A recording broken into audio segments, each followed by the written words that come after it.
आप देख रहे हैं आपका अपना टीवी चैनल आरजे रमझाझर। जज्बात के रंग, भरोसा के संग।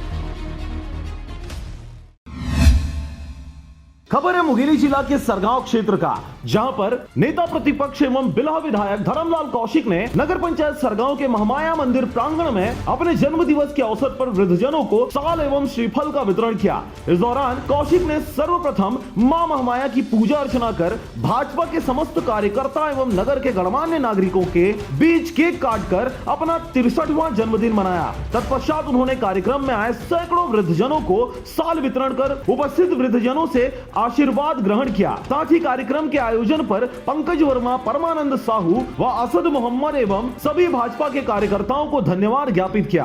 तत्पश्चात कार्यक्रम में उपस्थित सभी लोगों को पार्टी के कार्यकर्ताओं के द्वारा स्वल्पाहार का वितरण किया गया। इस अवसर पर मंडल अध्यक्ष कैलाश सिंह ठाकुर, नरेंद्र शर्मा, रिंकू ठाकुर, पंकज वर्मा, परमानंद साहू, राम कुमार कौशिक, शिव पांडे, राजेश वर्मा, राम कुमार गायकवाड़, उदय साहू के साथ भारी संख्या में कार्यकर्ता गण उपस्थित रहे। सरगांव से नारायण बंजारे की रिपोर्ट, आरजे रमझाझर।